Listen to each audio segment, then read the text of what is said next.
Could the lifestyle you lead be silently increasing your risk of breast cancer? This is a question that looms large for women across the globe, as breast cancer remains the most common cancer among women, second only to skin cancer.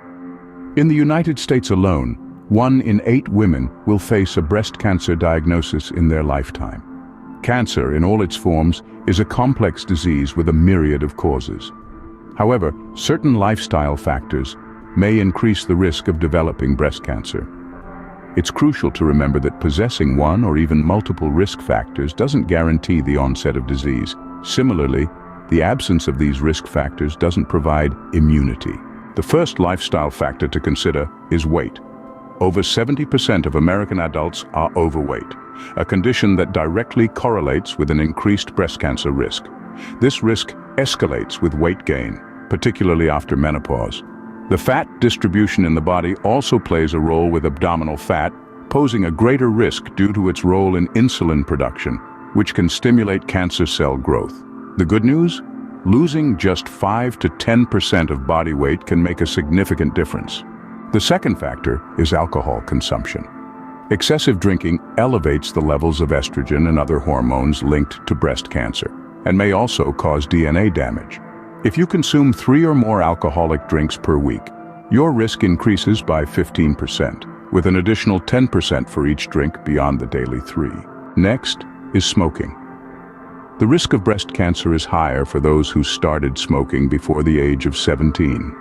Even after quitting, the heightened risk persists for about 20 years. Hormone replacement therapy, HRT, and birth control pills, both of which release hormones, can also increase the risk. However, the risk decreases after discontinuation. Radiation exposure from sources such as medical X-rays might be linked to breast cancer.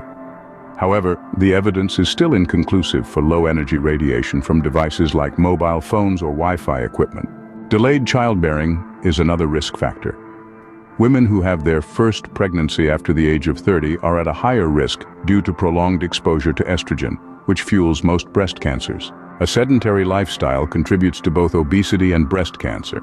To mitigate this risk, aim for at least 150 minutes of moderate intensity activity each week. Lastly, low levels of vitamin D, which can be obtained from certain foods, supplements, and sunlight, may increase breast cancer risk. In conclusion, understanding these lifestyle factors can empower individuals to make informed decisions about their health and strive for a lifestyle that minimizes breast cancer risk. Remember, knowledge is power, and in this case, it might just save a life.